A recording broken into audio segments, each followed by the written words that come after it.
Hopefully this goes through. I think I might have to refresh this to see.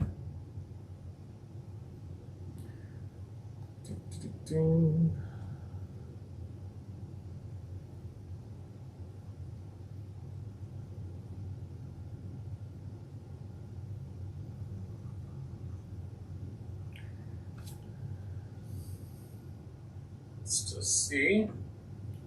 Okay, there we go. Now it's live. And I can turn my audio down.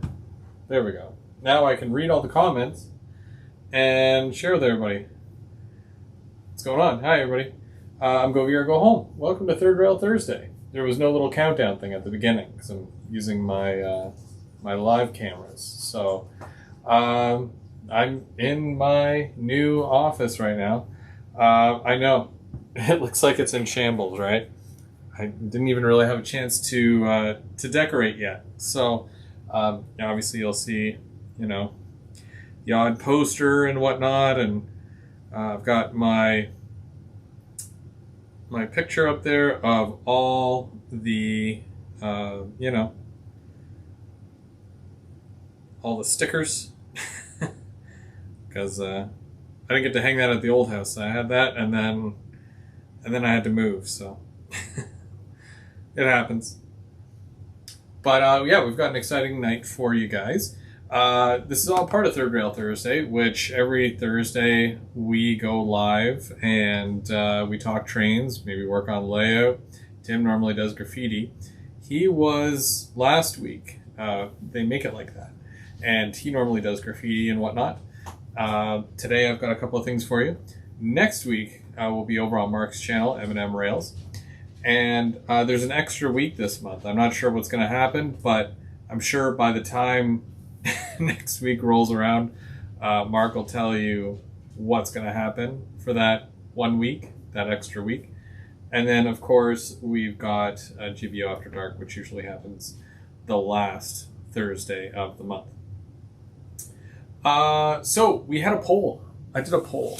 And I'm going to tell you what the results of that poll were, because I kind of basically capped it at about 4:30 today. I had to take my youngest to soccer. So for you guys, I wanted to give you guys a bit of an option as far as the show tonight. What do you want to see? Whether I unbox new models, build my layout, because I'm building a new layout, film my display case, which doesn't really have much in it right now. Normally it's filled with trains, but they're still in boxes. And then we do some, talk about, future plans as far as with the channel. So by a whopping 70% of you, and I think that there was over 30 votes, looks like I'll be working on the layout tonight, which is pretty cool because I've got lots to do. No, I'm not able to run trains yet. But I'm getting there.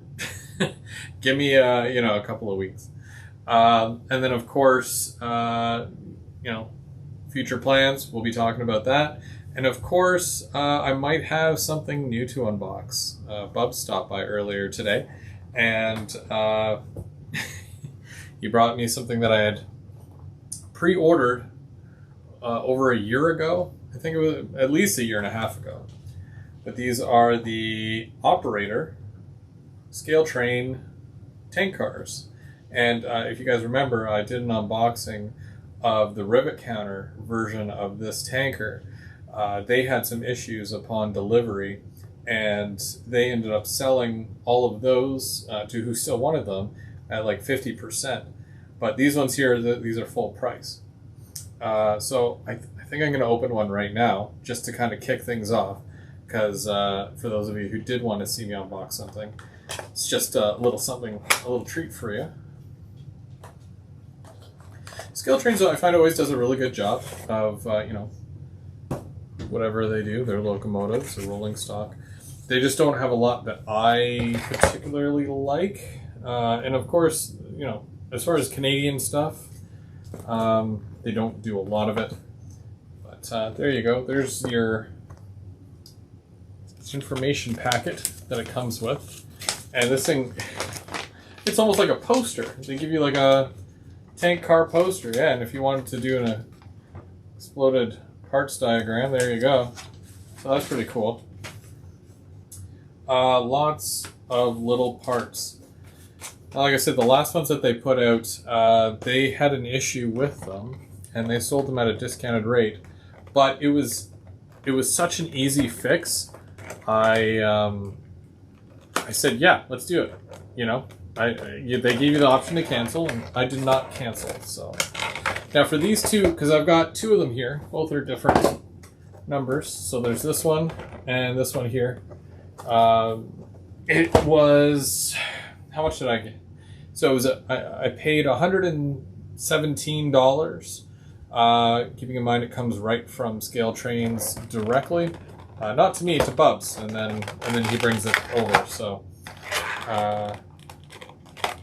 whatever that divided by 2, and of course shipping as well, converted from Canadian dollar to US dollar. I like that piece of tape that's on there. It was really good. There we go.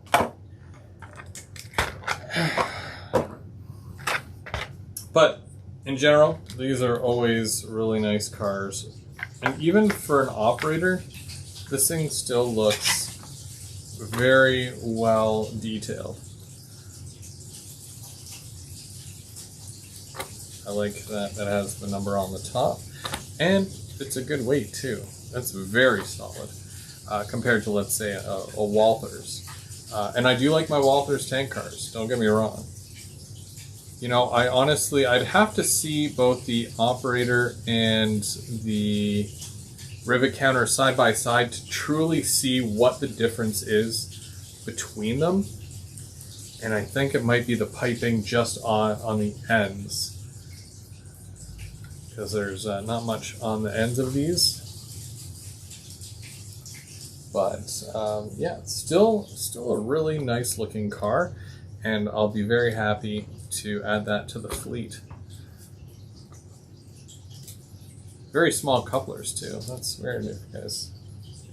They're brown, and I don't think, it's hard to tell, but I do not think these have roller bearing caps. The other ones do, and I think they're blue. They have the little blue roller bearing cap as well, where these trucks are a bit more plain. Yeah, that's probably about it. I'd have to, again, I said I'd have to hold them side by side to really see the difference, but they are very nice cars. So I did forget to say hi to everybody. Hi, everybody. But we'll see who's here. Again, I just wanted to do a quick little unboxing, new product. These are available now, so you can go and order from Scale Trains directly, or if you know a shop that actually carries it, very nice. Even for an operator, I don't mind. You know, it's about what, $65 a piece, you know, more or less. Well, no, if it was 60, that'd be 120. So yeah, about under $60 a piece, maybe about 55, I think, and then shipping and tax and all that. Either way, so you're looking at the chat. Oh, of course you think it's pretty, M&M. You love your tank cars, so. Nope. No, they're less than 60. They're about 55 a piece there. Okay, so we're gonna just go back up here. So Mike, HO Trains, he gets a cookie because he was here nice and early. Mr. Brian Ferguson, how's it going? Ronald, how's it going? And Dundas Junction Model Railroad, James. He's been chipping away at his layout, and it's very inspirational because you know, really makes me want to work on mine. You know. Oh, and it says that James has been a member of the crew for almost 3 years, which is, well, he says 34 months, but almost 3 years. That's amazing. Dwight Curley, how's it going? There was a lot of chatting before I even showed up. Sorry I was late, by the way. My cameras needed to update, and also because I got new internet when I came here, so I haven't even connected them to the Wi-Fi, so I had to connect each of them to the Wi-Fi and do all that fun stuff. But I've been working all day, so it's tough to get all this stuff done. Trackside Mike, how's it going? Keep it on the tracks. John Train, BFGR. And I thought I saw someone else. If I missed you, I'm super sorry, but I'm happy you're all here. So, like I said, working on the layout. You can see behind me, and I don't know if going like this will help. Probably not. I probably have to move. I can even do this. Bam. Okay, so I've started. And I've started in my office. And I'm not done. But also, on top of that, we'll take a look outside my office. And you'll see I've started some bench work, which is pretty cool because, you know, you need to put the trains on something. So this is kind of what I've been working on for the last week or so. And I'm going to kind of show you my plan, because the plan itself, I mean, you know, it's one of those things where you make a list, and my list is just 1 page long, and it's enough that I can kind of go off of this list and know where to focus and know kind of the direction that I want to go in. And with what I've done in the past, and you know, all the things that you learn from doing different layouts, I've kind of narrowed it down to this. Okay, so one of the big things that with my last layout was the amount of space between levels. So where I had anywhere between 9 and 13 inches of space between each level, it just wasn't enough. It wasn't shallow enough that it would be a huge problem, but when it comes to working on the underside for the level above, it got to be a little bit tougher. So I wanted to give myself more room. So you can see behind me here, I already have some hardboard up for my backdrop, because I saved quite a bit. You know, both modules and you know, backdrop pieces and whatnot. So I was able to kind of piece things in and, you know, get started really quickly on the layout. But that's 2 feet there. I've got exactly 12 or 24 inches from the base up to where my next module is going to go. Now, is that going to be entirely backdrop? Probably not. I'm going to raise this up maybe about 3-4 inches, just so that if I need to create water, it'll be lower than the track. If I need to put the train going over a bridge, I can put the cars going underneath it, so more or less at level. You know, I just want to keep my track straight. I had a lot of grades on my last layout, and it makes it very difficult. Grades, and keeping in mind, I was doing 2% for most of it.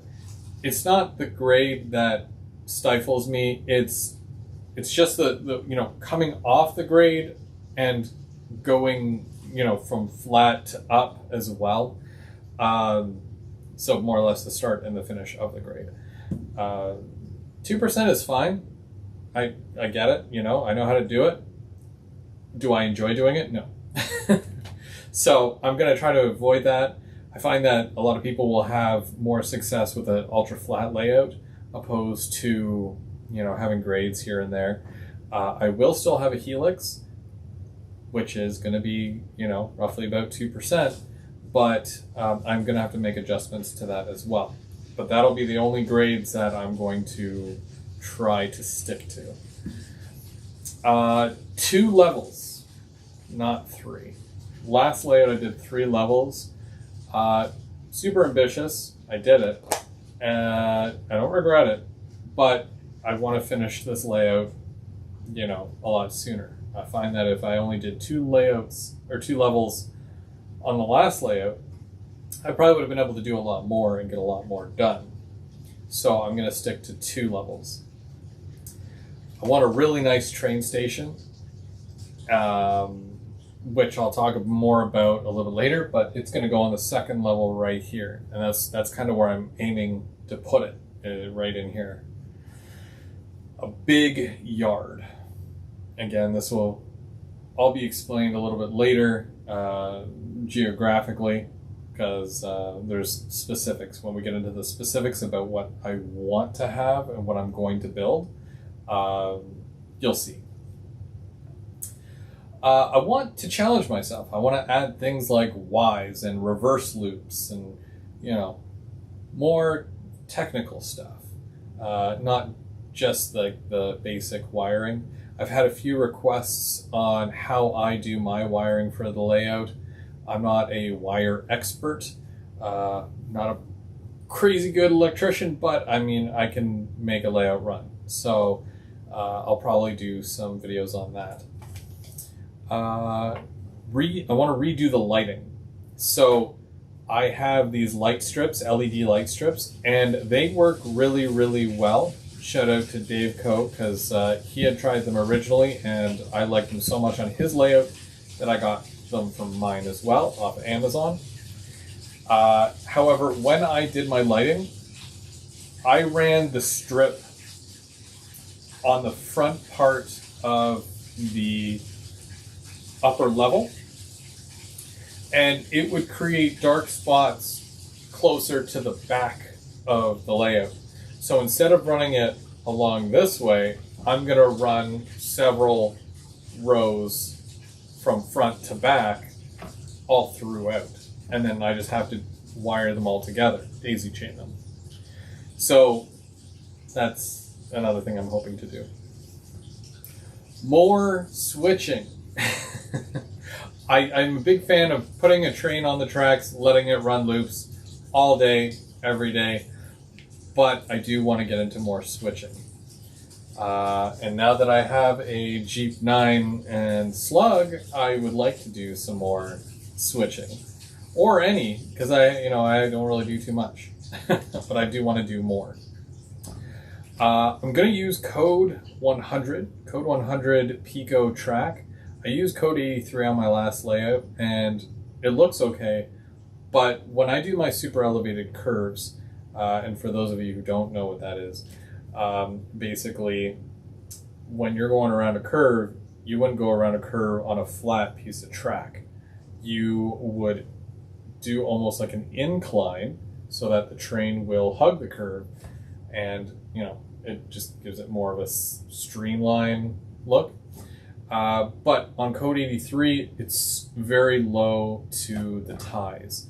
So even though it doesn't hit the tie, you just want it to look like it's a little bit higher, a little bit more raised up. And I think that Code 100 represents that really, really well. And now that you can buy transition pieces, the piece is like that long, and this half here is Code 100 and this half is Code 83. You can basically connect it, and then you can seamlessly go from one code to another. And obviously once it's ballasted and whatnot, you don't even notice. So I might do a Code 83 in, let's say, a yard or an industry. A lot of people will do Code 70, but I find that it might be too small. I don't know. I don't have a lot of pizza cutters, but I like things to run smoothly. So I think I'm going to stick with a little bit bigger of a rail.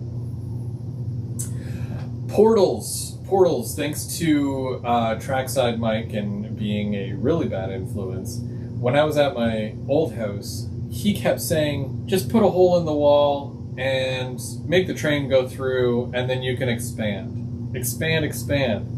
I couldn't. But I built this room that I'm in right now, and I'll take you outside after. I built this. So if I want to make this thing look like Swiss cheese, I could. I won't. I'm going to put, a couple of holes here and there, but we'll get to that later. A double main line would be good. I would like a double main line running for most of it so that I can have traffic going in both directions. Kind of taking a bit from a couple of layouts ago where I made a modular layout. I guess that's what you call a multi-modular layout, where you have all the modules and then it makes a big layout. And I had a double main line on that, and it would go around the entire room. I really like that, so I think I want to implement that into this one. More detail. I'm hoping that with a lot of the sections that I do, I'm able to add more realism and really get into the hyper-realistic stuff and, kind of advance my own personal skill, because that's what you're supposed to do. You're supposed to do better than the last time, right? And one thing, of course, I'm going to take from James, because James, we had a conversation one day, because I used to glue all my track down, and it was fine. You use white glue, it worked, and then I ballast, and that was fine. James nails his track down, and I think with the position that I'm in, if I just nail my track down, I'll be able to save a lot more of it. If in the event I have to move, then it'll be a lot easier to come up. So I'm going to nail my track down. So one of the biggest things, my plan, this huge thing, this thing that I've wanted to do for the longest time, is I've always wanted to do a Greater Toronto area layout. So I'm from Toronto, born and raised, and that's where you see your GO trains. That's where you see your VIA run through. You'll see a mix of CN or CP, depending on where you are. But in my hometown of Brampton, there is an intermodal yard, and it's CN. And I want that to be the main focus of my new layout. And that yard is going to run right down the middle of my train layout. And it looks, I'm going to show you here, I'm going to show you a map. I drew a map, guys. Back to the whole paper and, pen and paper thing. So, I don't know if you can see this. Sure you can. I think you can anyways. So that's Queen Street. That's a bridge that crosses over.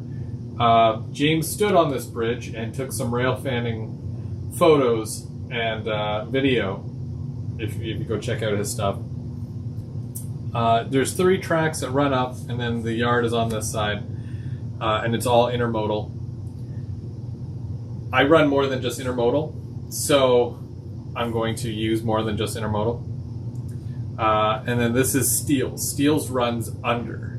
So the bridge is it bridges under here and it bridges over here. And then we go into a Y.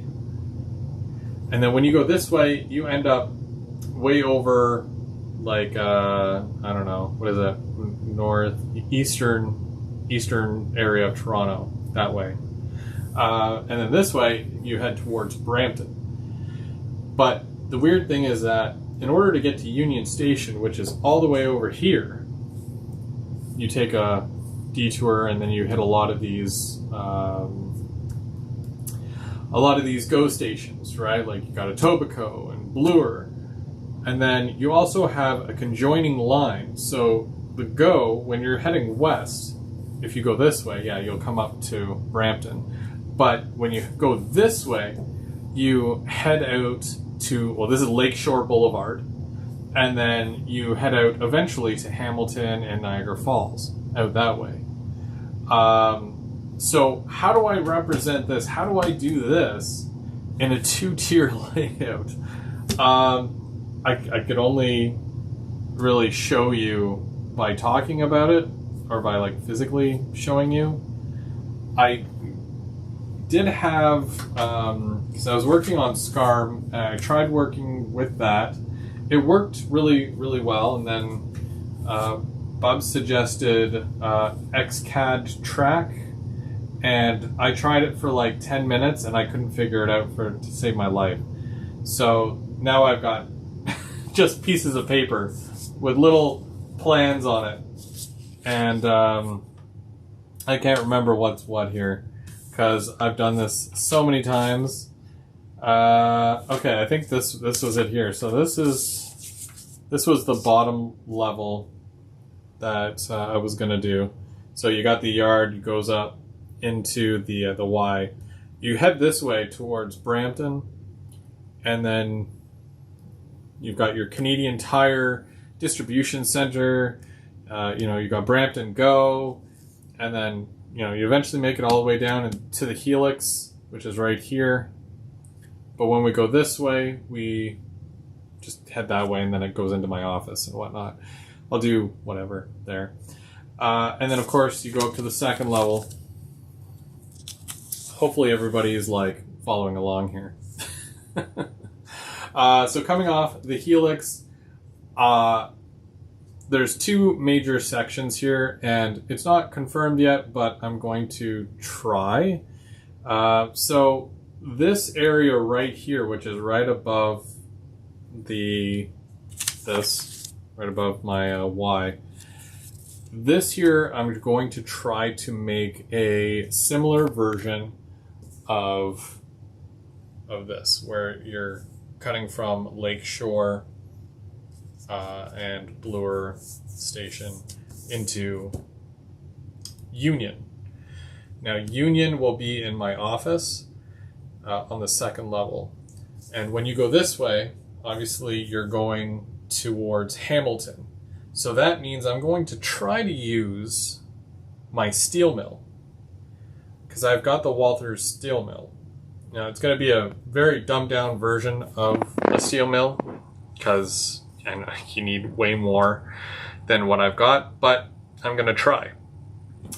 So that there will represent this general area, and we're going to go into Hamilton and whatnot, and then Lakeshore will be up here, which that hopefully will look really cool. And then coming down this way, which would normally be your Bloor station, your Etobicoke station. What else do I have here? Malton. I found a Home Depot. I don't know why I labeled that, but that area will be right here. And I'm hoping just to put my ethanol plant right along here, because I've got the full thing. So, but yeah, that's in a nutshell. That unprepared basically is what I would like to do. Questions? Yeah, I don't know. But I've been racking my brain as to what to do and how to do it. And I think that this sets me up in a positive way to kind of achieve what I'm looking to do. So the new layout, of course, like, because I've been doing the whole thing, layout, 2, layout 3, layout 5.0, I'm scrapping that. I'm going GVO, GTA layout build. So it's just going to be the layout, the Greater Toronto Area layout build. And I think that will be, it'll be my first Y. I mean, I ask a lot of Ys, but this will technically be my first layout Y. Trying new things, We'll see what happens. I kind of have to get out of the yard, because when you go south of that Brampton yard, I think it is technically, no, it's technically north, sorry. When you go to the north end of the yard, which is Queen Street, it eventually goes down to one track, and then it goes into, or at least it used to go into the Chrysler plant. Which I don't need. I could add depending on how long that is, I could add just a single track that you can dismantle just to back trains up, and then, whatever. and then just remove it when I'm not doing anything with the yard. But yeah, there's technically, if you go north out of that yard, it just goes to the Chrysler plant. It doesn't go anywhere else. So I have to go towards the Y. Did I miss anything? Code 100, more switching. The switching, the whole thing. I mean, like in Toronto, they have a Jeep 9 Slug. That's why I really wanted to get that set, because I knew I was going to be doing the Brampton yard. And I'm okay with that. Oh, yeah, so of course I need to be able to fit my cam car. So the little cameras that I use, I had issues at certain parts of my last layout where I had to pick the camera out of the car and then take it to the next place because it wouldn't fit under certain bridges. It wouldn't fit into my Helix. So I had to, kind of work around that. But it's because I built all that stuff and I planned for all that stuff before the camera. So now that I already have the camera, I can plan around that instead. And because I'm only doing 2 levels, as far as, level 1, level 2, the Helix, I won't need as much of the material from the Helix, and I'm going to spread them out a little bit more. It might increase from the 2%, but I'm gonna try to keep it as good as I had it last time, just a little bit more, so I can fit the camera car in. Yeah, I got to keep my entire Helix, which is great. All the cork is still on there, but no track. I got rid of all my track, so. And of course, bigger areas for industries as well. I don't want no little stub end things. I want to be able to fit a number of cars into these sections, make it a bit more realistic in that sense as well. Let's head out. I'm gonna, wrong one. Let's head out to the main area and I'm gonna show you guys what I'm working with.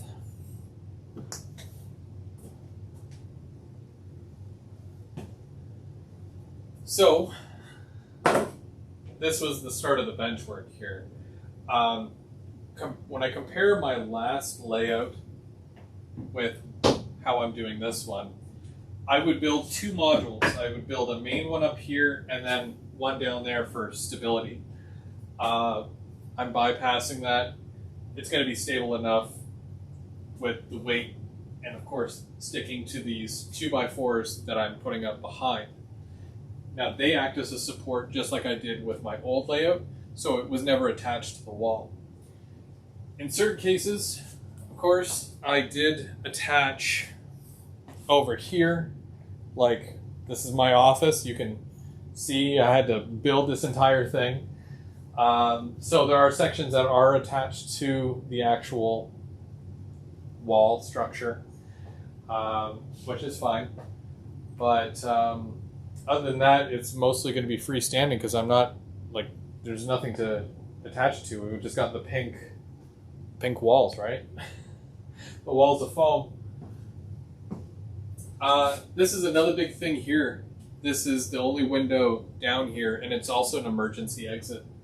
So when I'm putting my backdrop up, I have to take into consideration, I'm gonna use this as an example. If this fits perfectly, I'm gonna, no. So if my backdrop goes like this and whatnot, it covers up the window, and that's bad, because if there's a fire, I need to be able to get out of here. So I have to frame this, and then I'm gonna put it almost like a door here that's gonna come out, and it's gonna swing out just like this, and basically it'll be almost like a trap door that you can get out in case of an emergency. So there's that as well. I've been having to plan out stuff like that too.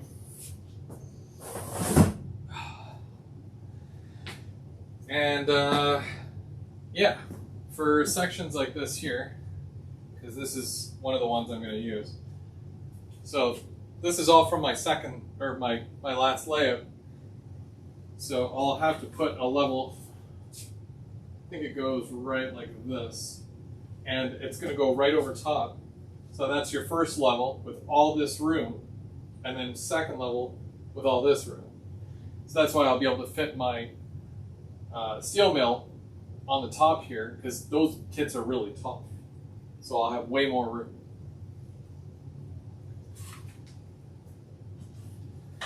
I've got a bunch of stuff that's already pre-cut that I'm gonna go ahead and I'm gonna add, and I have to build a bit. Hopefully you guys don't mind noise, because it will get noisy. So, and I can't really see the chat because, you know, my laptop is in my office. So maybe we'll do the office stuff first, and then I'll come back out, and then I have to continue this along, and then I've got a piece for here, and then I can put up some backdrop as well. But this corner here, I'm going to show you. I know that there's already a piece of board there that's not drilled in yet, but when I'm ready, there's going to be a hole that goes through this, and then the train's going to go through the office, or into the office. So that'll be fun. And just to kind of show you, like, this is the mess that I'm kind of dealing with here. So this entire lot right here, that's all Helix except for this stuff. All the parts to the Helix, I'm ready to build that at any point, and it has to go over there in that corner. But all that has to move. So I'm kind of, you know, just working as I go. Those are all the Helix pieces, right? These are all my 1 foot wide pieces, which I can use for backdrop, and then, you know, I'll be able to get some actual 2 foot pieces when I'm ready for that. But yeah, this is kind of what I've been doing between, you know, working my actual job. Yeah. So we'll go and we'll take a look at the other room, because I've got stuff to do in here, and I'm sure that you guys want to see all this. Whoop. Let's put that there. Okay. So I've got the one section in, and I just got to add the other.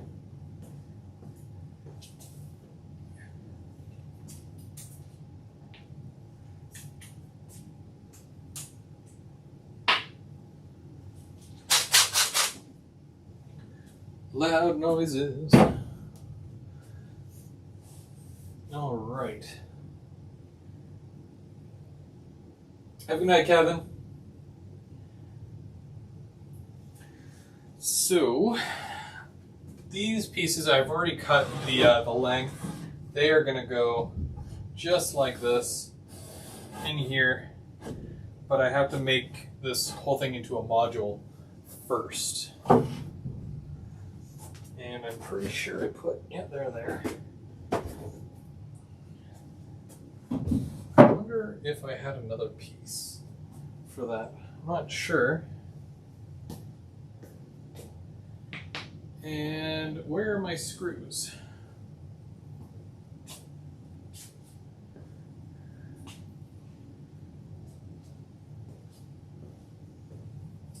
You know how when you misplace something and you're like, where did I put it?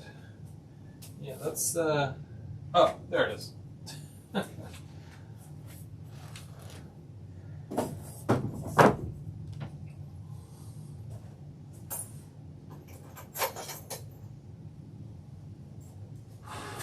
So this is fun.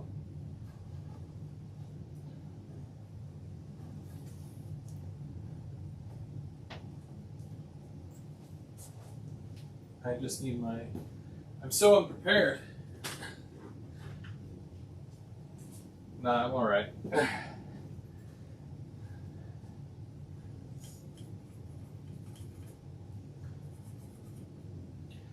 I wonder if I have a specific piece that I was supposed to put in the middle there.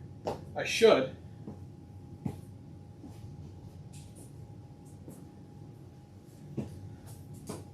don't remember cutting it, because these are all 15.5 inches.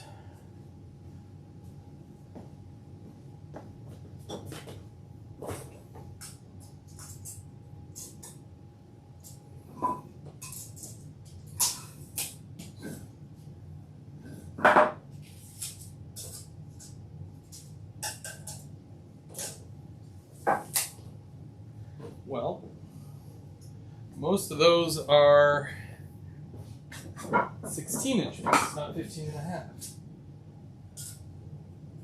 13, 17. I'm out of all the money.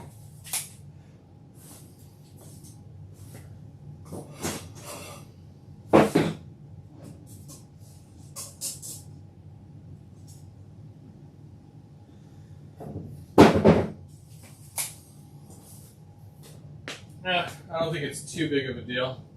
I'll just do it as is, and then if I have to, I'll add the other part later.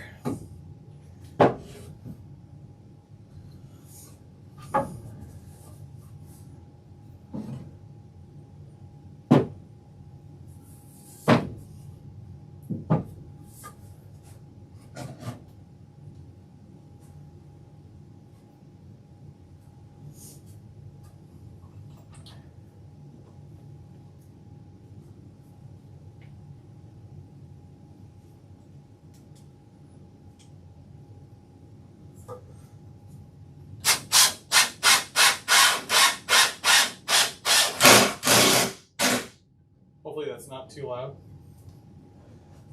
I'm sure you guys use, drills and whatnot all the time.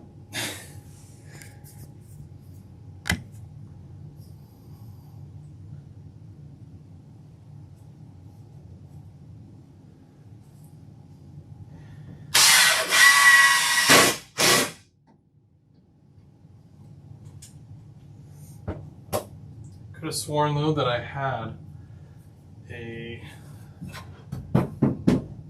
another piece. Now I'm going to be up all night thinking about that. Where did I put it? Where did it go?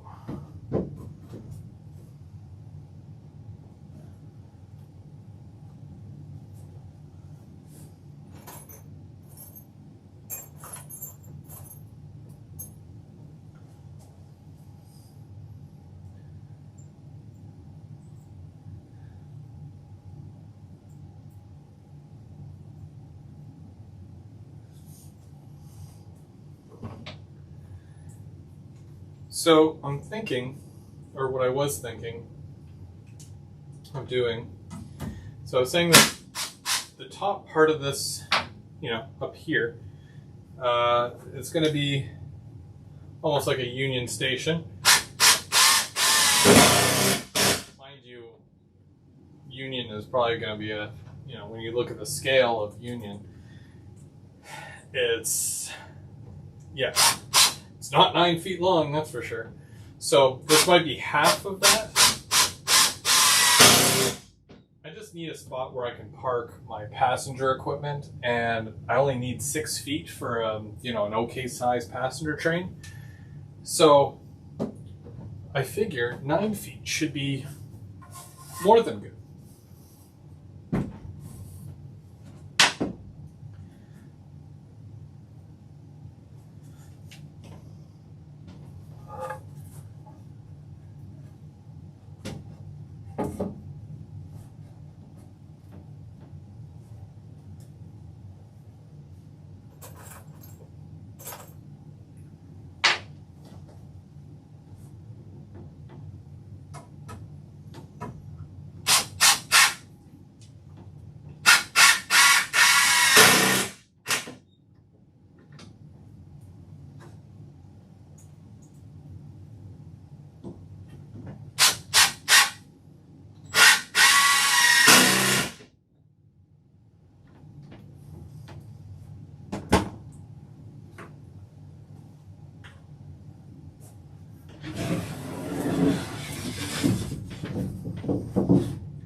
ever mention that I love doing this stuff? I think building bench work is also another one of my favorite things about the hobby.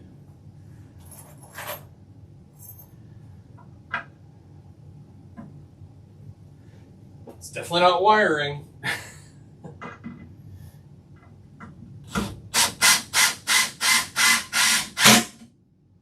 Some of these holes are already pre-drilled for me. The joys of reusing bench work. Because this here was the bottom module for this one. Only this was 5 feet long, so I had to cut it down so that it would fit in here. So that's got to fit. Now the other thing I got to do is this thing needs a leg. So I wonder if I should just do that here. I'm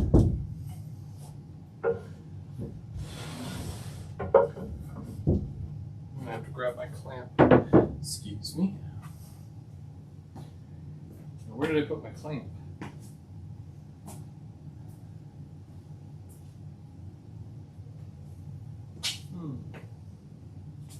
Oh.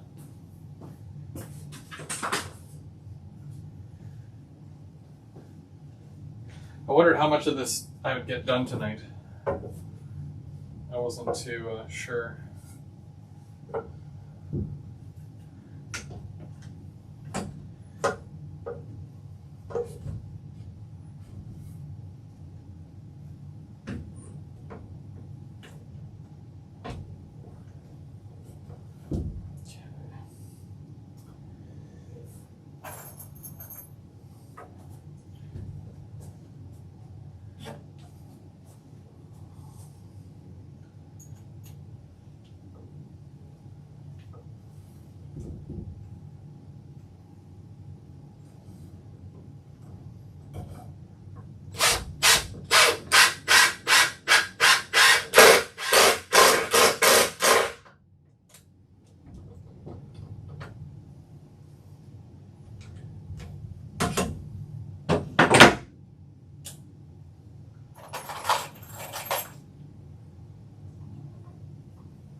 Cool. All right.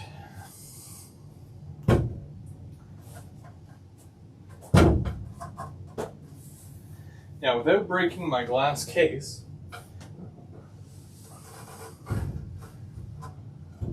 that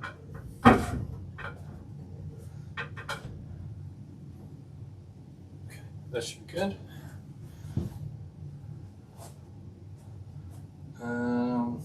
Put this somewhere where it doesn't break.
And I just need my level.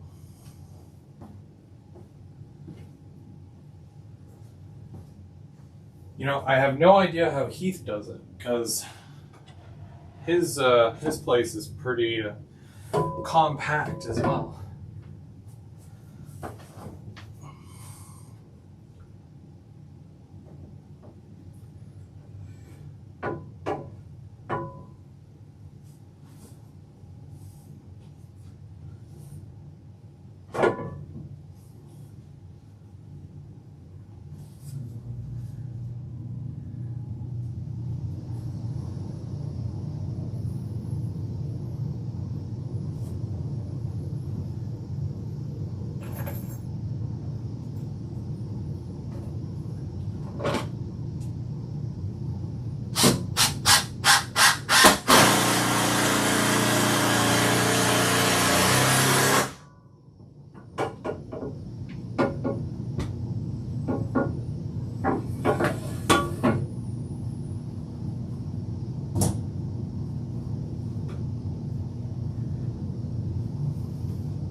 And one more for good measure.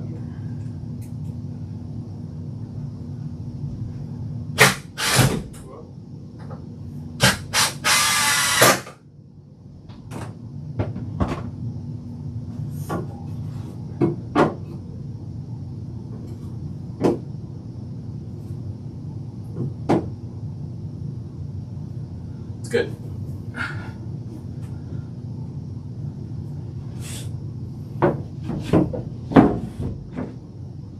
Okay, so I mean the only thing I would really need to do is put another piece in the middle here, but that's fine. I can make one later. I thought I made one, guess I didn't, but I can just add that. Okay, I'm going to take these out there because we've got a bunch more to do.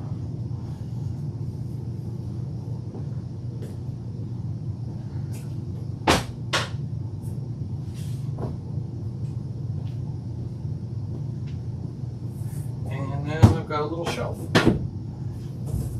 that'll eventually turn into a lathe, hopefully.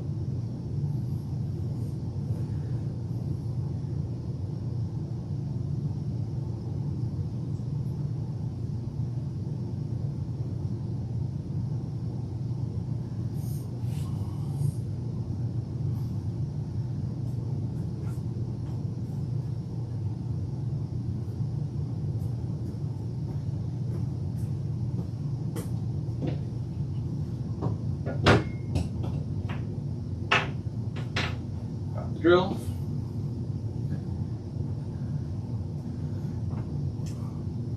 And the clamp.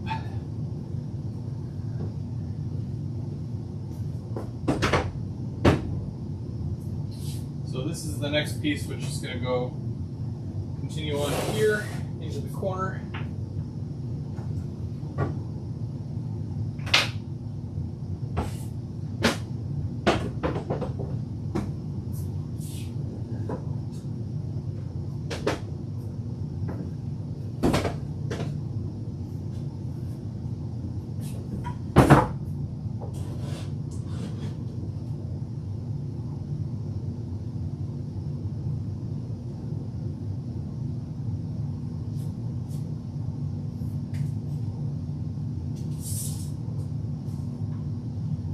So 20.5.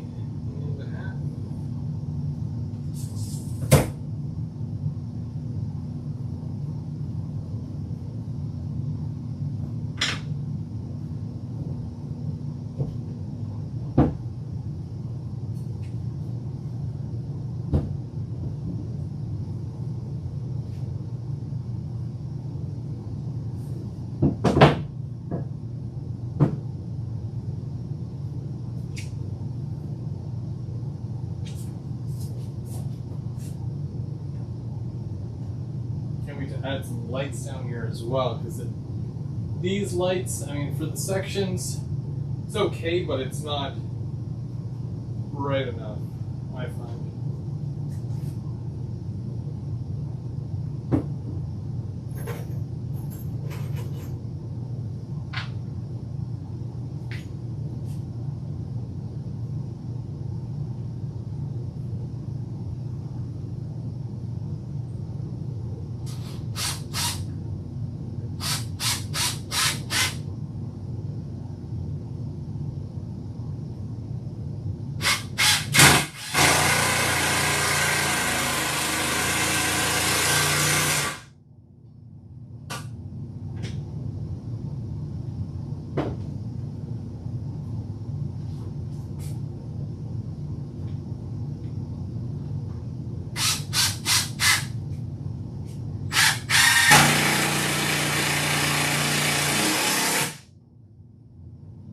Hope no one's trying to sleep right now.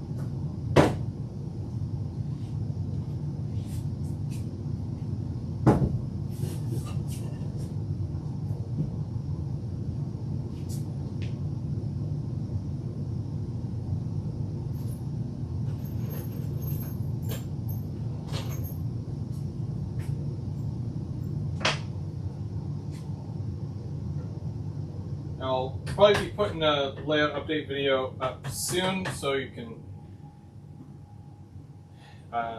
hear about the progress and whatnot. I'm gonna try to do more of those at least once a week. I find while I'm, at this stage.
It's good I'm doing this thing now because I'm actually away all weekend, so it's definitely layout time.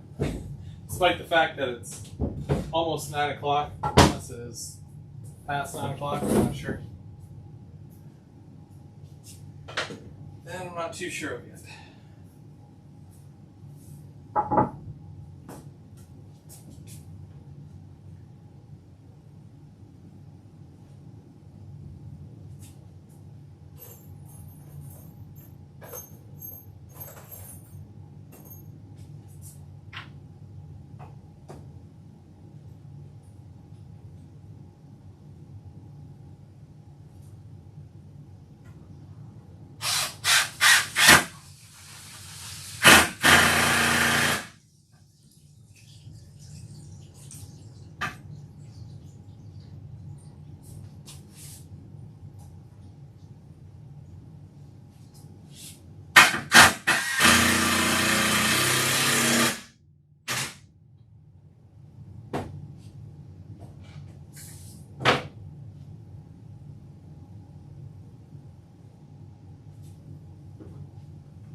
module together. I'm going to connect it to this wood. I'm going to make sure I'm marking it correctly. Which I don't think I have. I don't know what that line is.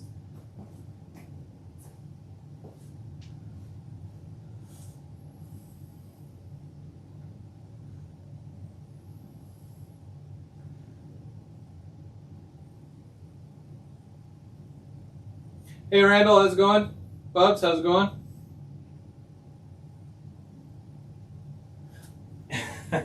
Yeah, I should have a track running, making a loop by tomorrow if I keep going.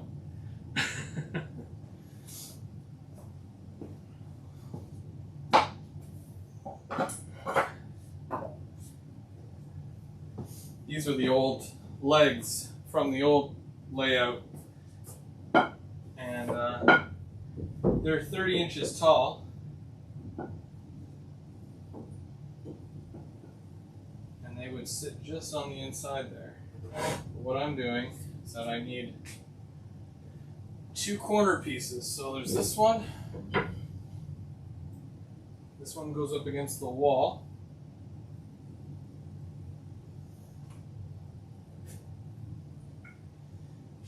And I'm pretty sure that's 30 inches.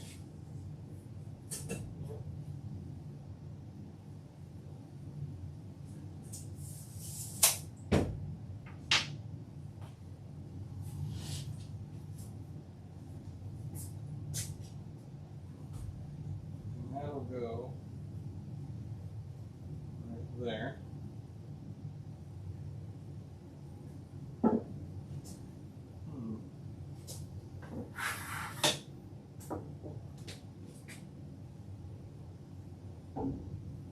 Sounds like this. I wish I had an extra set of hands, but I do not.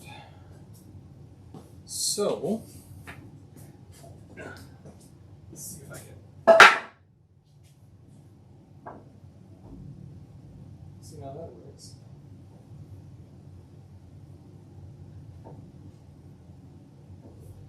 Where's my clamp? I guess you guys can't see what I'm doing, huh? Over here now.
That one 2 feet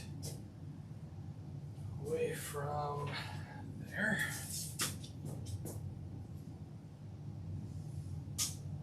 Be technically there. So I'm pretty sure that's how I did it.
dropped a little bit. I'm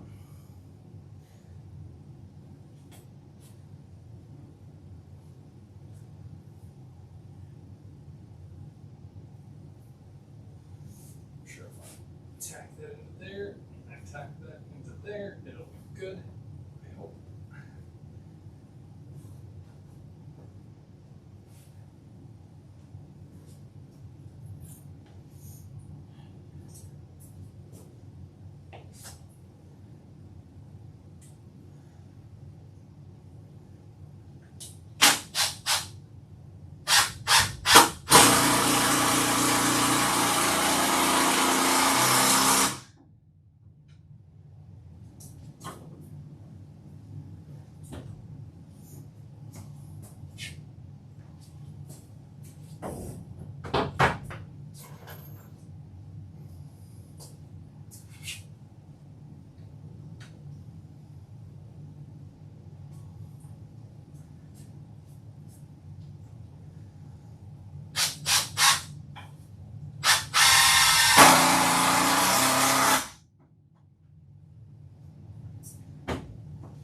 Move you guys over here.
Okay, so I just got to put on more supporting screws, and then that's another benchwork piece.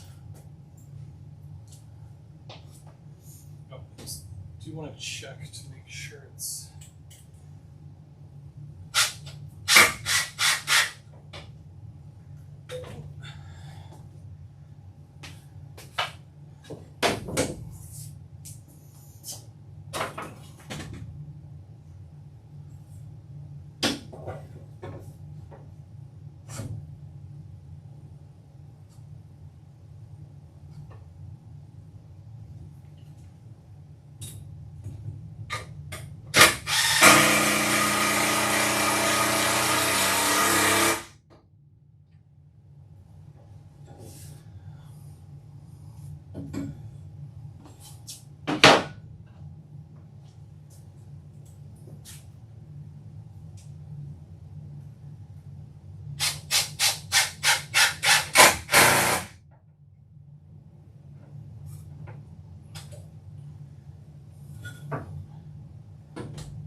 Spot on.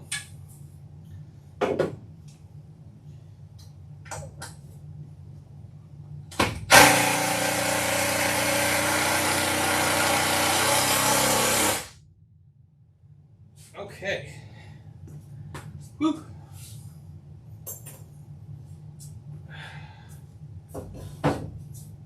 So, one long stretch.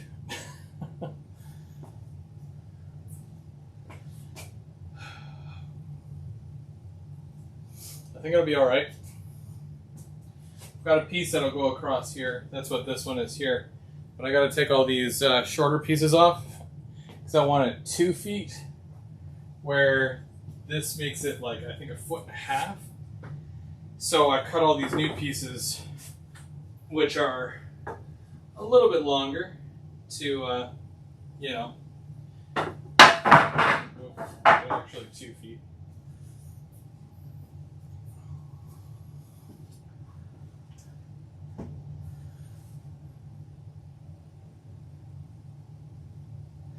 Hey Al, how's it going?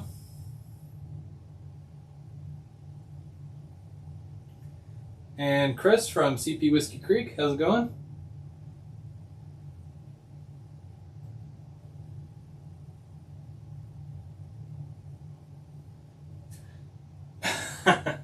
"26 days until school starts." I know that was for Mark, but I'm very excited for my kids to go back to school. Summer's always extra long when you're a parent. Super short when you're a teacher. This piece of wood as well here. I can't remember what I used this. I think this was for the very top of the layout. I'll show you guys this here. There you go. Yeah, 'cause this is 2 feet wide, and then it has a rounded edge. So I'm pretty sure it was from the very top where the chocolate factory was going to go, the candy factory. But once I cut the end of this in a very specific way, it's going to fit in there very snug, and then I can cut a hole there. I'm going to show you this as well, because this is fun. So this is what I'm doing. So these pieces here, the ones that are exactly 1 foot tall, and I'm going to do this just to make sure I grab one of the good ones. Yeah, 1 foot. Eventually I'll just cut a 2 foot piece, and that'll go the rest of the way. I'm just using up whatever I've got left first before I spend more money. Yeah, so this will start here. I can tack it in, and then it'll end here halfway through this, and I'll be able to tack it in there. And I'm going to show you guys this cool tool, and I have no idea what it's called. I could find out, but it's for drywall. And it looks just like a drill bit. And it's for when you're doing drywall, so you don't put the screw right through. Basically, the drill bit's in there, and then there's a stopper around the outside. James will know exactly what this is called, because James is good like that.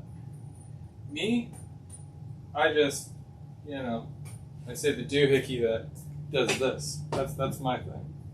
So I'm going to use it on here as well, because I don't want it to go through my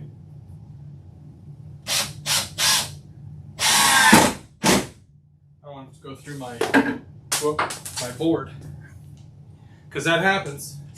So this stuff is also, this screw is also good for, doing plexi board or whatever it's called. And it just makes it flat with your thingy. I'm good with words.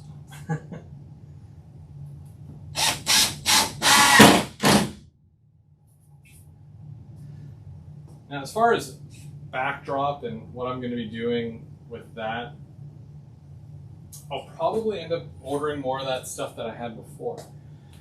Because it's originally, those are 15 15 inches tall.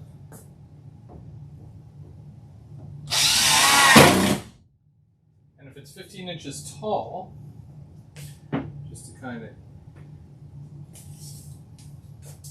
so that's 15 inches tall. But I'm not going right from here. That's going to be raised up a good, 4 or 5 inches.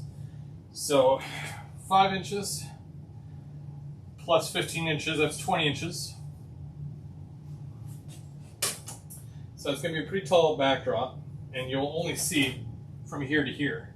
So that remaining 4 inches, I'm probably going to paint black so that it averts your eyes, as they say. So 5 inches riser, then 15 inches backdrop, 4 inches just black. And then right at the top, right above this, which, there's going to be 2 strips of that, but it's basically just going to sit right like that, but obviously like way up here. Where is it? Is this the 2 foot mark? I think that's the 2 foot mark. But it'll basically look like that. Now I'm still rounding the corners of my backdrop because it just looks really good when you do that. It makes the scene go on forever. So that's what I'm gonna do. I did that with the old one, do it with this one. No change.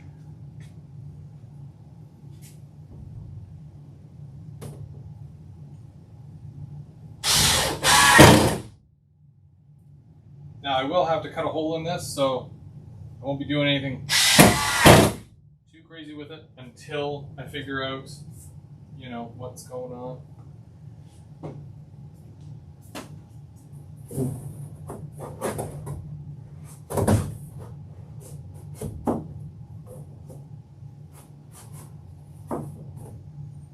But it'll basically round like that.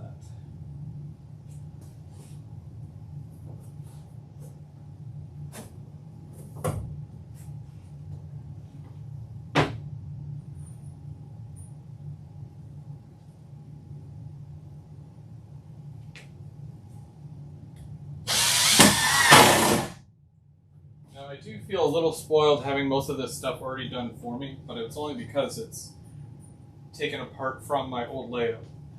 That's really the only reason why I'm moving so quickly. As soon as I run out of supplies and whatnot, things will slow down a bit, but hopefully not too much. Hopefully. And of course, I don't know if you will notice, but this is the sticky side. This is the side where I use the spray glue, and then I put the picture up against it. You can tell that I had a heck of a time getting the picture off of there. So, is that something I will do again? Probably.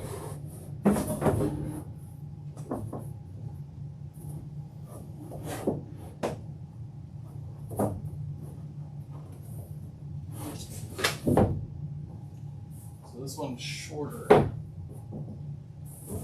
This might be one of those times where I have an issue where, not everything is going to pan out. If I have to cut more stuff, then I will, but until I need to, I won't.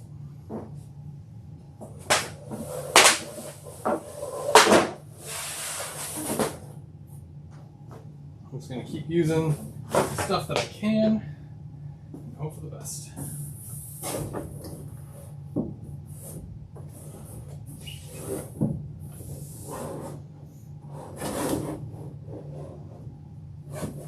So I'll probably have to cut this one down, but I'm going to pair it up here, and then I'll be able to mark it where I need to cut it, and at least all this will already be done.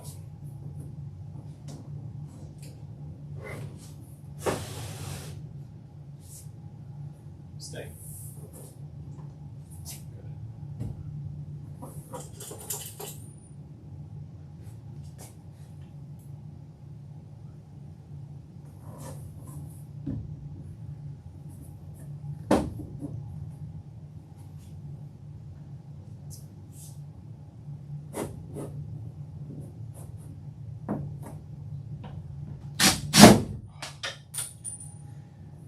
Keeping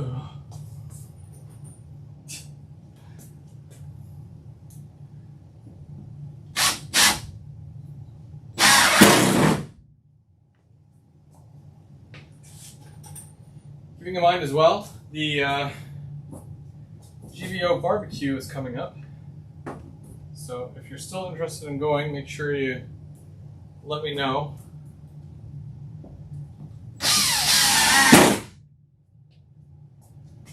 I think there's already been a number of people that have given the green light. I know some guys are hitching a ride with Sparky.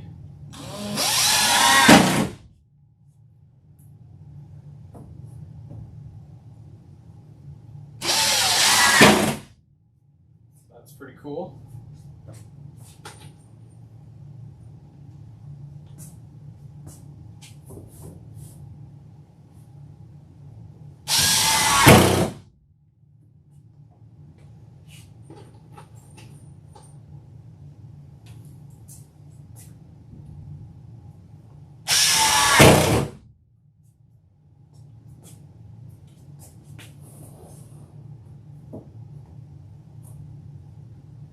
Yeah, so this one sticks out a little bit further than what I want it to. So what I'm going to do is I'm going to try to line this up the best I can.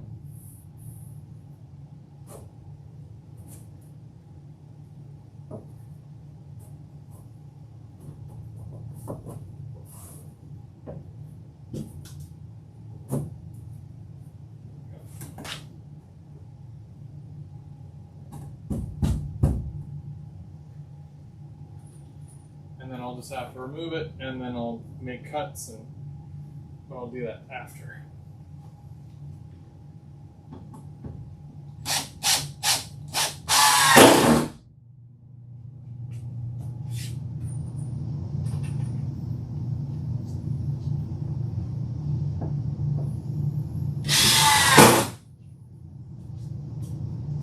Voila. So now you can get a better look. When I go to add,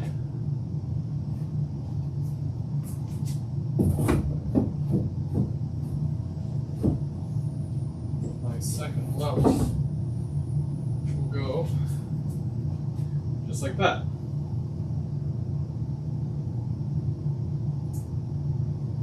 Basically.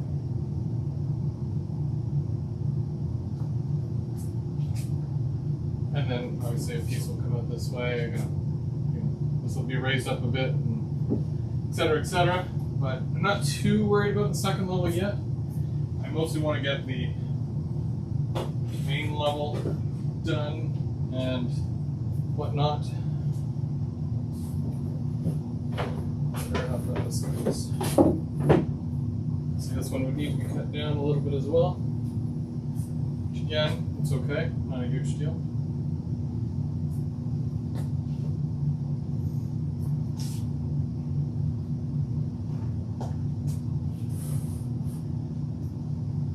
As long as I get all my cutting done before November, I think October, November, I should be okay.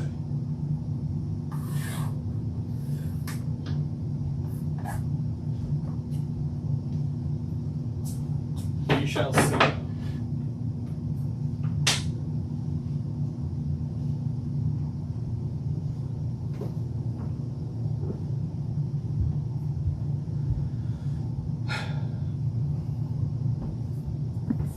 Also needing to obviously cut more backdrop for here, but instead of rounding that corner there, I'm going to go right to the corner, right to the wall, I think.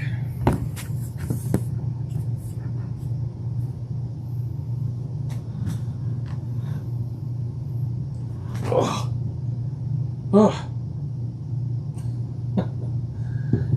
What time is it?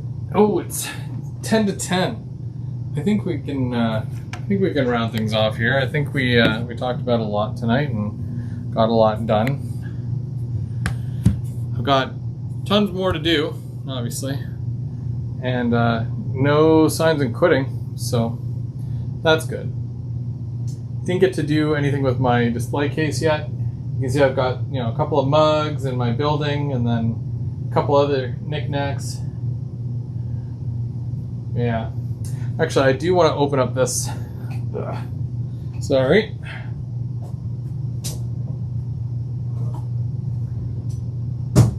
One more unboxing. Why not? Everybody likes an unboxing, right?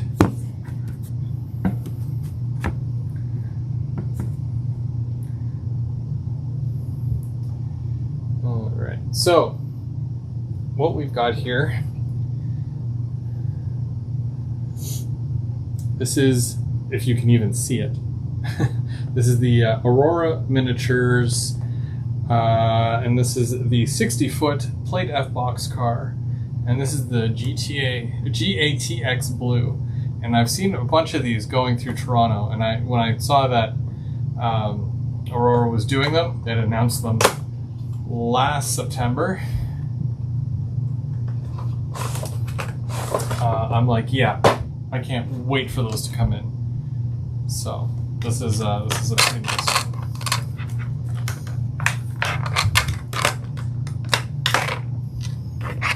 What's with all these guys taping their boxes closed? So I have some of Aurora's 50-foot box cars, but the 60-footers, these big ones, the high cubes, they do a lot with the paper service. So I definitely wanted to get some for my paper mill. Wow, like, yeah, this is really nice. I want to see if you guys can see what I can see here, because a lot of this is really, really nice. Now, I've seen these previously when they did bring the samples in. You know, you've got all your piping underneath and whatnot. I showed some pictures on Instagram.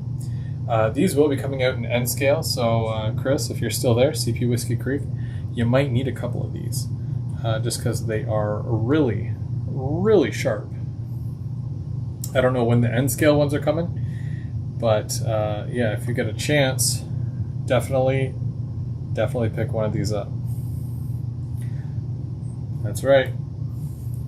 Ben did a really, really good job on these cars. And I love the blue too. So.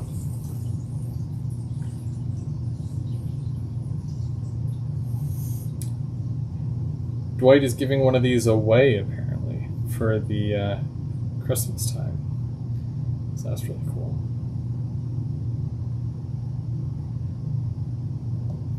Such a sharp boxcar. I love it. And you know what? Like, especially with these ones here, you never hear them squeaking or anything like that. Unlike some other companies who make very squeaky wheels. So I think I'm gonna be buying a lot more of these. At least one more. Because you know, I have a tendency to get a couple, you know, of the same car, different numbers obviously, but yeah. Yeah, it is a little pricey, $64, but I mean, I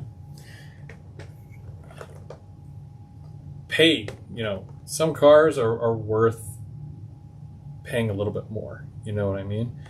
Like, you can go out and you can get a $30 car, $30 box car, but it's not gonna be as detailed as this.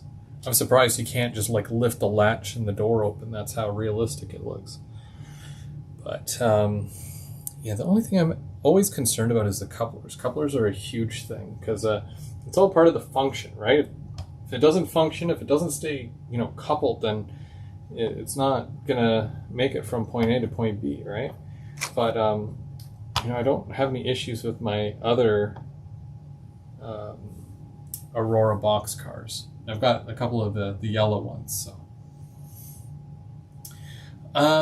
With the price of model trains going up, do you think that there is a level that people won't pay?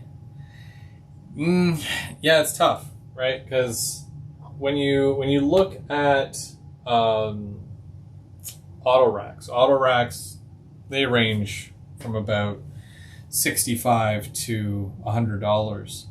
And they're only a little bit longer than these, right? Some of them have more detail than this, or about the same, I should say, and some have way less, but you're paying about the same. So if you're buying, let's say, a Walthers auto rack, which is a little bit bigger than this, as in lengthwise, but it has way less detail, but they're the exact same price. I mean, can you justify buying one of these over one of the auto racks? Yeah, probably. I mean, I ended up getting rid of most of my auto racks just because, you know, $100 for an auto rack seems a little steep. But, you know, some of them are really, really detailed. It's hard to say, you know. I think it's on the personal preference of the person who has to buy and spend that money. Yeah. I think that with, let's say, a gondola, right? Now, I don't ever see any other company doing the GATX boxcar like this. So, can I go out and get it? No. With the Railgons, because Aurora did the gondolas, the Railgons, but you see them by everybody. You can get one from Walthers. Atlas had them. Exact Rail had them. I don't think Intermountain had it. Did Rapido didn't have it? But I mean, like, yeah, and then Aurora did it, and it's like, do we need more Railgons? You know, I mean, I'm sure there's somebody out there that is in love with Railgons, but I don't think it's one that people are hot for, you know. Just even this one in particular. You know, like I said, I haven't seen anybody do the GATX boxcar like this, so I wanted to get it because I have seen them. I've seen them on trains rolling through Toronto. And I'm sure there's other ones in other places. I just don't do a lot of rail fanning otherwise. But yeah, when I seen these, the first thing I said to myself was, gosh, it'd be great if somebody did that. And then without even, you know, asking for it, it was announced. And I'm like, that's lucky.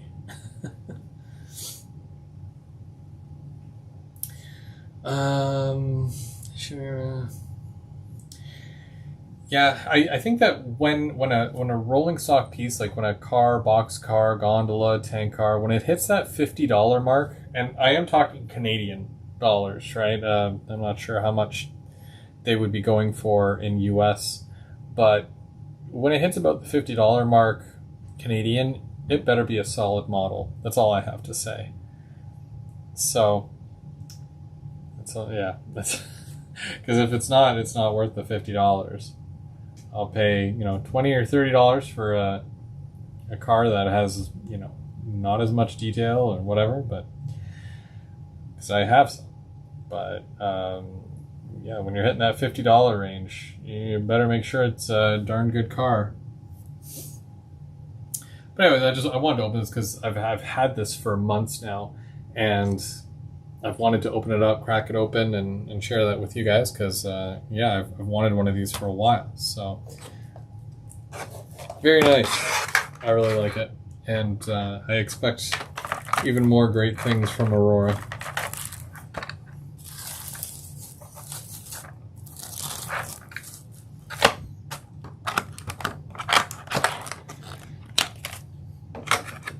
So, yeah, so tonight, basically, you know, we did a bit of work on the layout, which I'm pretty happy with. You know, I got a bunch of stuff done that I needed to. I'm not rushing through things by any means, but I definitely want to get lots done. And I've got lots of lumber to work through to kind of piece the whole thing together before I go to the store and pick up some more. But yeah, that's kind of the plan. I kind of want to get the whole main level built, and then, you know, the shape of the helix and whatnot, or the frame of it. and then come back and then do all the wood on top, and then do all the cork, and then do all the track and laying the switches and whatnot. Just kind of piece by piece, kind of taking my time with it. But I'm very excited. I cannot wait to run trains again. It's already been, I think the last time I ran trains was the beginning of June. It was either the beginning of June or the beginning of July. So yeah, it's been a while. And the club doesn't start up again until September, but I don't even think that I'll be able to make it to the first club thing, the first club meet, because the weekend is a weekend that I'm working. So I won't even be able to go in September to the club, which is going to make it very difficult, hit and miss with the next year going to the club being able to run, because I can't tell them to change the date. You just kind of, if you're working, then you miss out. And if you're not, then great. But we'll see what happens. And anytime I go, I'll take my camera and I'll do some filming. Looking forward to doing that as well. And yeah, oh, thanks. I honestly, first time doing drywall. Yeah, the frame was fairly easy. Most of it was lumber from the old layout that I had. And I was able to build, the four walls, and I framed it. I didn't want to waste a lot of wood, so instead of doing 16-inch centers, I did 24. All the beams are or the struts, whatever you want to call them, they're 24 inches apart. So it does hold up the drywall really, really well. And I was really surprised when I went to go, because I wanted a nicer looking wall, but it turns out a nicer looking wall would have cost me at least $65 a sheet. And I said there'd be no way, because it took, I think it was 8 sheets it took me. So, that would have been over $300. I think I paid about $130 for the 8 sheets, which is $16 a sheet plus tax. I already had the screws, so yeah, and all the 2x4s. I paid $30 to get 4 2x4 by 10s, which, because this is a 9-foot long wall, so I had to cut this one down a little bit.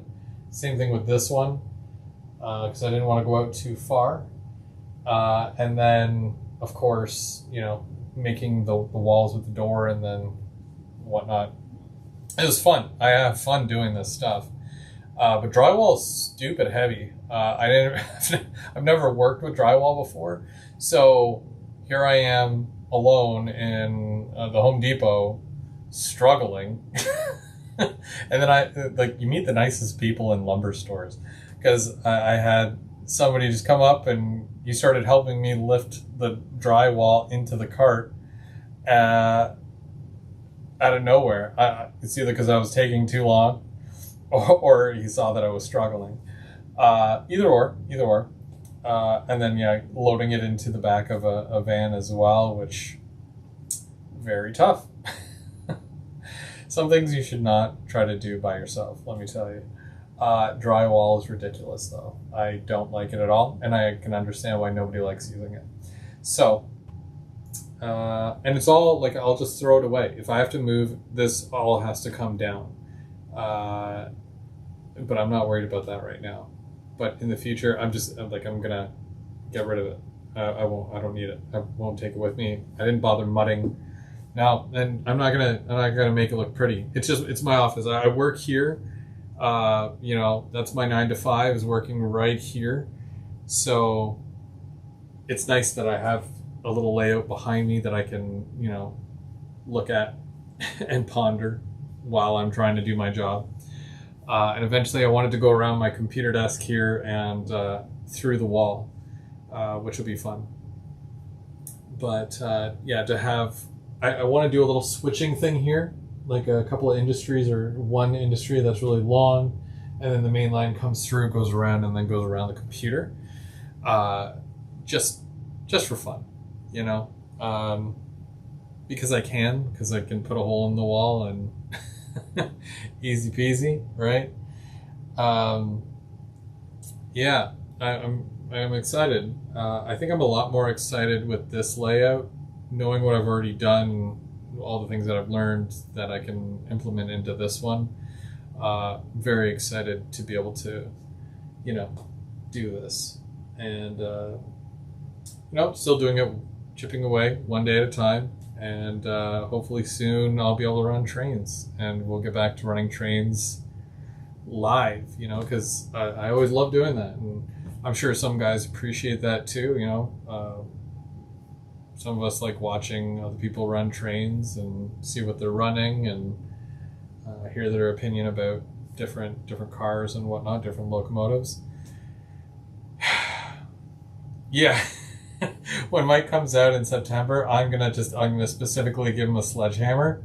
And be like, right there, have at it, and then over there, have at it. You know, don't quote me on that, Mike. But I want to thank everybody for watching tonight, Third Rail Thursday. Next week we are on Mark's channel, where he will not be putting a hole in the wall. But we'll see what happens. We don't know. We don't know that yet. I'm assuming, and I shouldn't, but maybe he won't put a hole in the wall, or maybe he will. Who knows? But I'm gonna go eat some dinner because I still haven't had dinner yet.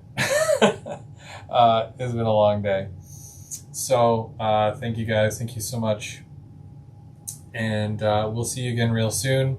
Don't forget, all you barbecue guys, if you're coming out September 1st, make sure you let me know, because I need to know how many hot dogs, hamburgers, stuff like that, how much we need to have. So what are you going to do differently on this layout? You missed it, Todd.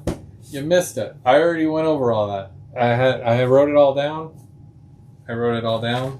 My wish list.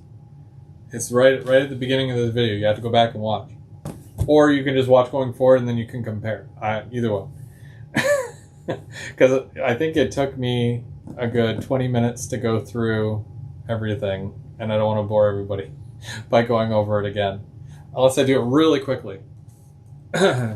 Really quickly, I'm gonna speed wish list the heck out of this thing. So more space between levels. I'm going to do 2 levels instead of 3. I want a really nice train station. That's going to be up here. I want a really big yard. It's going to be out there. I need to be able to fit my cam car. So I've got 3 of these, and I put it in an intermodal, and it sits low, but it would still hit on certain things. So I would have to take it out of the car and then put it back in, you know, place to place or something, you know, throughout. GTA, Greater Toronto Area. I was born and raised in Toronto, so I want to do an area of Toronto geographically.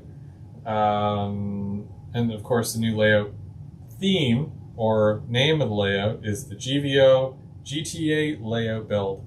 And that, you know, whenever you want to watch, I've got a playlist that's already set up. So if you miss anything, go through there and then you'll be all caught up. I want to add landmarks. I want to add a double main line, because I didn't have a double main line on the last one. Just areas where you'd have to go from, you know, a single track to a couple of tracks. But I want a double main line so I can run multiple trains. Bigger areas for industries. No tiny industries. Bigger areas. Longer sidings. Portal through walls. We already talked about that. Less grades. My layout, you know, in certain areas it would go upgrade and then go downgrade and all that. I just want an ultra flat, but the only grades that I will have or will try to just have will be my helix, which I am going to repurpose into this layout. I'm going to redo lights, so instead of putting the lights along the underside front, I'm going to go from front to back, and I'm going to do lighting like that. More on that. Code 100 instead of Code 83. More switching, because that's fun. More detail, because I'm getting better at it. I'm going to nail down my track instead of glue, so that if I only get so far, I can just repurpose it.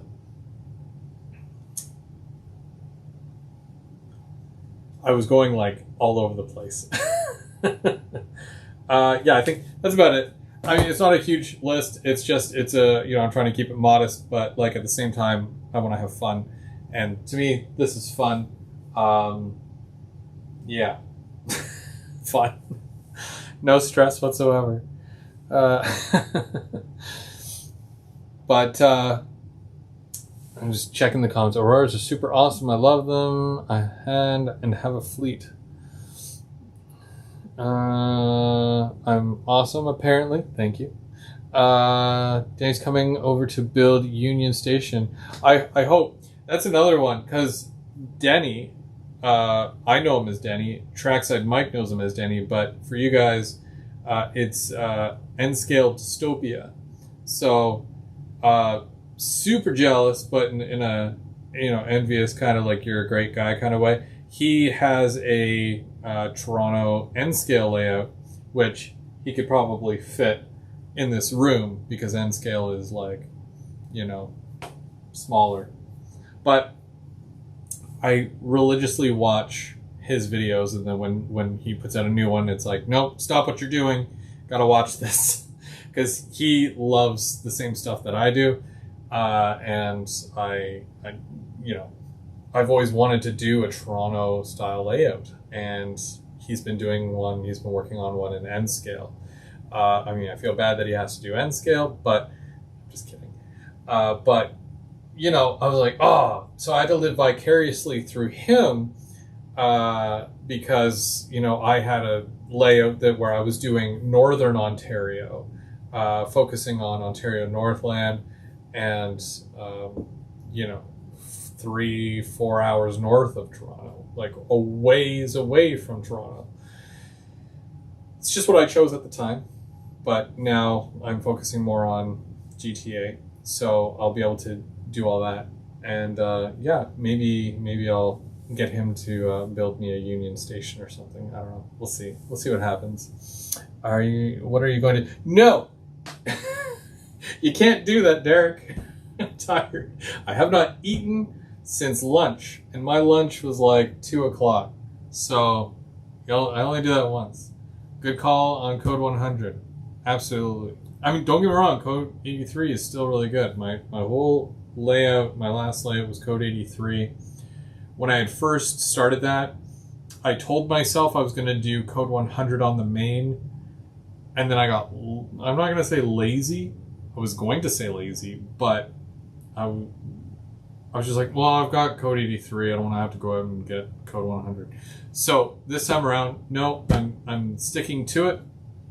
I'm going to do Code 100 on my main lines to make those crispy curves, and super elevate them, and then make everything run really, really, really well. So excited. Thanks for dropping Denny's link there. Guys, go check him out. I support it. So, yeah, you guys will really enjoy his videos. So. Anyways, I'm rambling. It's 10:15. Good night. Good night to all, and to all, good night. I don't know. I'm tired now. Barbecue real soon. Let me know if you're coming, and we'll make a day of it, okay? If you want more information on that, you have to go back and watch my Move 2 with barbecue information. So check it out. Let me know. I will see you all later. Don't forget as well, because I always forget all these things. Monday night, Trackside Mike and Dundas Junction Model Railroad James. They're live every Monday night, 7 o'clock. Go check them out now. Well, not now. It's not Monday yet. But this Monday, go check them out. And then Mark next Thursday. Okay?